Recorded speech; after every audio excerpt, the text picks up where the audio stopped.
황교안 드디어 한국당 입당 결심 굳히다. 문재인 신년 기자회견에 대한 냉담한 민심. 김세애 MBC 전 기자는 문재인의 신년 기자회견 어용기레기들의 기사 수준을 보며 개탄했습니다.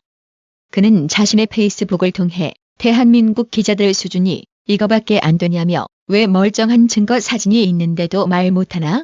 라고 반문한 뒤 프롬프터는 기자의 질문 요지만 써놓았다고? 그럼 KBS 김지선 기자 질문 요지 아랫글 민생경제 질문으로 전한 이 글은 누가 쓴 것이냐? KBS 김지선 기자는 저런 말을 한 적이 없다. 너무나 귀신 같게도 KBS 김지선 기자 질문 답변 후 문재인은 이렇게 말한다. 평화안보는 이제 끝내죠. 민생 분야로 전환한다고 생각하시고 질문해 주시면 좋겠네요라고 했다며 프롬프터에 써있는 그대로 말한 셈이다. 꼭두각시 대통령이냐? 누가 문재인을 조종하는 것이냐? 민주노총에 장악된 언론사들은 꿀먹었냐라며 짜여진 각본 신년 기자회견을 마치 각본 없었던 것처럼 위장하려는 기자들의 행위를 지탄하며 당시 상황이 담긴 프롬프트 사진을 함께 게재했습니다. 네티즌은 당시 캡처한 사진으로 아주 재미나게 상황극을 만들어 풍자하기도 했습니다. 김일영 기자가 네네 새해 복 대충 인사말을 던지고 나서 곧바로 그런데 실제 여론이 냉랭하다는 걸 니도 알제? 라고 돌직구 질문을 합니다. 이에 문재인은 속으로 야, 요엑스 봐라. 그래서 뭐 어쨌다는 건데? 라는 의미로 눈총을 쏘아댑니다. 김일영 기자는 국민들은 힘들어한다고. 희망을 버린 건 아니지만 미래의 불안감이 크다고. 네가 정책의 기조를 바꾸지 않겠다고 했는데라며 다시 질문을 던집니다. 문재인은 이에 내가 30분 얘기할 동안 니는 어디가 있었노? 사오정이냐? 라며 대답합니다. 그러자 김일영 기자는 재차 도대체 그 자신감의 근거가 뭐냐? 정말 궁금하거든 이라며 질문을 휘리릭 던집니다. 그러자 문재인은 썩소를 날리며 너 같은 잡것한테 다시 설명할 필요가 있을까? 어이 이제 그만 끝내라고 하며 말문을 닫아버립니다. 이상은 네티즌이 꾸며낸 상황극이었습니다. 웃자고 한 거니 좌파 일동들은 이걸 보고 죽자고 덤벼들지 말기를 바랍니다. 대한민국은 이 정도의 표현의 자유는 있는 나라이니까요. 안 그래요? 박 대통령도 발가 벗겨놓은 그림을 표현의 자유라고 외친 위선자들아. 1월 11일 온라인 매체 뉴데일리는 문재인이 신년 기자회견에서 직접 질문자를 지명하는 등 사실상 기자회견의 사회를 보며 자유로운 분위기를 연출했으나 이를 지켜본 시민들의 반응은 생각보다 냉담했던 것으로 확인됐다고 보도했습니다. 1월 10일 오후 2시 40분 기준 이날 하루 동안 쏟아진 네이버 뉴스들을 워드미터로 분석한 결과 뉴스1의 90분 직접 사회 좌중 웃음 자아낸 문 대통령 종합 기사가 총 4,343개의 댓글을 얻어 가장 많은 댓글 수를 기록했다며 표정 이모티콘은 총 1964개를 받았고 화나요 6,497개의 19%가 좋아요 4,363개 39%보다 20% 앞선 결과를 보였다고 전했습니다. 김혜령 기자의 질문에 좌파들은 김혜령 기자의 태도를 문제 삼으며 한결같이 무례하다는 반응을 보이며 가짜는 지적질에 나섰습니다. 심지어 김혜령 기자가 과거 우파 정치인과 친분 관계를 부각시키기 위해 좌파 특유의 신상털기를 시도하는 추악함을 드러냈습니다. 언제는 권위주의를 청산했다며 자랑질 늘어놓더니 문재인만큼은 북조선의 김정은처럼 최고 존엄이라 예외 적용 대상이라도 된단 말인가요? 문재인 신년 기자회견 이후 김일영 기자는 누구나 다 아는 점 국민을 대신해서 물었을 뿐이라며 문재인에게 돌직구를 던진 속내를 밝혀 더욱 국민들로부터 열렬한 응원과 격려를 받았습니다. 이게 참다운 기자의 표상인 거죠. 1월 11일 바른미래당 이현주 의원은 문재인의 신년사에 대해 문재인 대통령도 꼰대이구나 하는 생각이 들었다. 새로운 대한민국은 여전히 멀었다며 강도 높게 비판했습니다. 이현주 의원은 자신의 페이스북에 대통령 신년 기자회견이라길래 날카로운 질문들이 쏟아질 줄 알았는데 무슨 덕담 릴레이인가. 새로운 대한민국은 여전히 머나먼 일인가 보다라고 말문을 열었습니다. 이현주 의원은 김일영 기자의 날카로운 핵심 찌르기에 빵 터졌다며 그 질문에 대한 문 대통령이 답이야말로 가관이었다.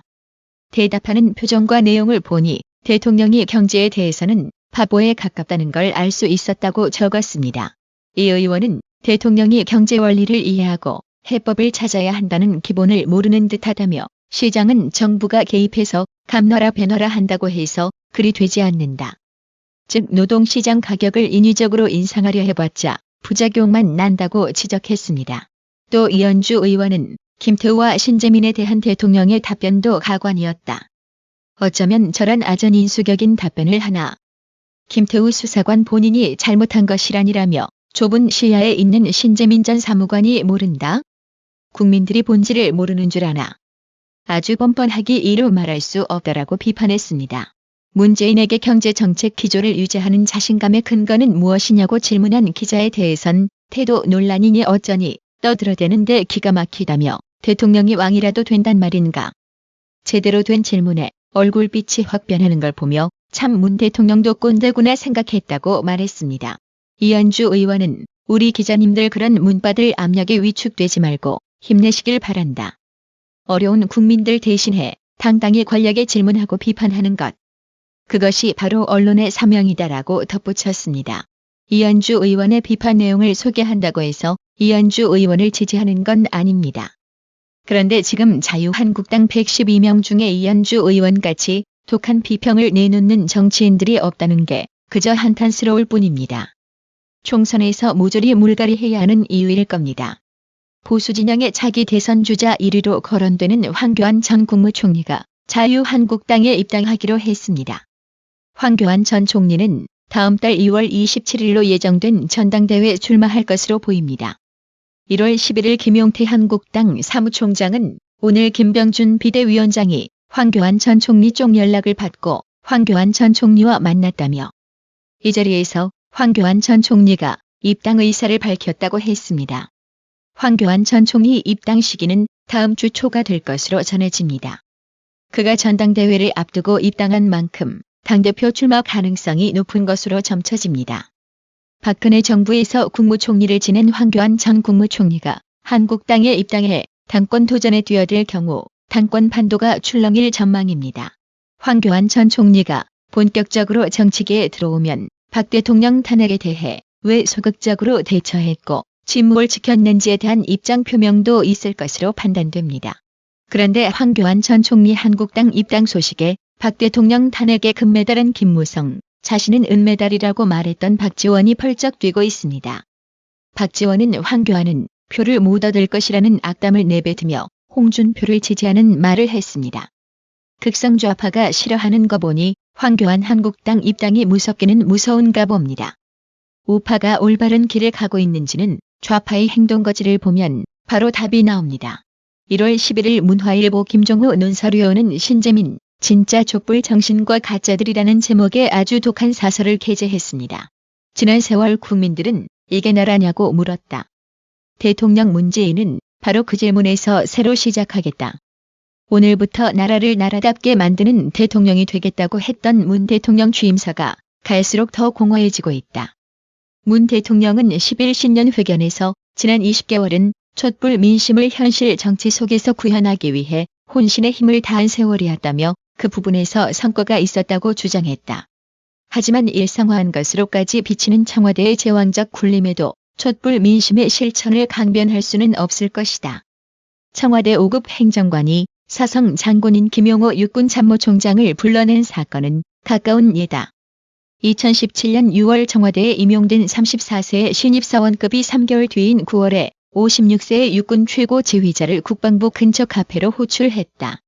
육군은 사실이 알려진 지 3일 후인 지난 9일 뒤늦게 입장을 통해 총장이 불렀다며 김 총장의 당초 말과도 다르게 반박했으나 그 또한 청와대 입김 때문이라는 의심만 사고 있다. 그 행정관이 들고 간 문건은 누구는 진급시키고 누구는 좌천시키라는 식의 구도로 불리는 명단일 가능성이 있다는 주장도 나오는 상황이다. 그런데도 담배를 피우려고 주차한 승용차 안에 뒀다가 문건을 잃어버렸다는 수도웃을 행정관 변명을 수용했던 청와대의 해명은 더 가관이다. 공식 문서 아닌 개인적 대화 자료라고 둘러댄 데 이어 행정관이라고 참모총장 못 만나라는 법은 없다. 행정관이든 인사수석이든 똑같이 대통령 비서라고 했다. 행정관도 대통령의 철학과 지침에 대해 인사추천권자인 참모총장과 얼마든지 얘기할 수 있다며 카페에서 만난 이후로는 절차를 밟아 총장 집무실 들어가기는 복잡했을 수도 있다고 했다. 상식에 대한 조롱으로 들린다. 오죽하면 군 안팎에서 그런 논리면 대통령의 통수권을 따르는 조국 장교도 국가안보실장을 청와대 근처 카페로 불러내 대통령의 철학과 지침에 대해 얘기할 수 있어야 하는 것 아닌가 하는 지적과 함께 군에 대한 모독, 참모총장 위의 행정관 등의 개탄이 나오겠는가. 그런 식이니 이게 나라냐가 구호였던 촛불 집회 본래의 정신을 반상식의 아전인수로 왜곡하는 문정권 행태는 끊임없다. 청와대 민정수석실 파견 당시의 민간인 불법 사찰 의혹 등을 폭로한 김태우 검찰 수사관을 미꾸라지라고 막말하며 징계위에 회부하고 검찰에 고발한 것도 그런 예다. 담당 업무에 대해 직접 겪은 청와대의 초법적 권력 남용 사례를 공익제보한 신재민정기획재정부 사무관을 꼴뚜기가 뛰니 망둥이가 뛴다고 인신공격하며 공무상 비밀 누설 등의 혐의로 고발한 것도 마찬가지다. 문 대통령이 좁은 세계 속의 판단이라는 취지로 폄훼한 신 전 사무관이야말로 진짜 촛불 정신을 실천한 셈이다. 그는 공익제보 배경에 대해 이렇게 말했다. 나는 촛불 시위에도 참여했고 정권이 바뀌는 데 대한 기대가 있었다. 하지만 민간 기업 인사 개입 등 그전과 다를 게 없는 일이 다시 반복되는 것을 보고 회의를 느꼈다. 다른 행정고시 동기들도 그렇고 공공기관에 있는 분들도 다 나와 생각이 비슷하다. 바뀐 게 하나도 없다고 생각한다. 또 다른 자리에선 나의 문제 제기는 근거가 있었고 촛불로 탄생한 이번 정부는 최소한 내부 고발의 목소리를 진지하게 들어주고 재발 방지를 할 줄 알았다고 했다. 사적인 이익을 위한 폭로로 몰아붙이는 여권에 공익제보의 진정성을 보여주고 싶다며 스스로 목숨을 끊으려고까지 시도했다. 그런 그를 매도하는 가짜 촛불 정신이 청와대를 포함한 여권에 횡행하고 있다. 전국장 공익제보자 모임 대표는 정권 입맛에 쓴 폭로라고 해서 포용하지 않는 것이 그들이 말하는 촛불 정신이냐며 2012년과 2017년 대선 때 공익제보자 보호를 공약했던 문 대통령을 지지했지만 최근 정부, 여당 대응을 보면서 상당수 회원이 큰 실망을 했다고 밝혔다.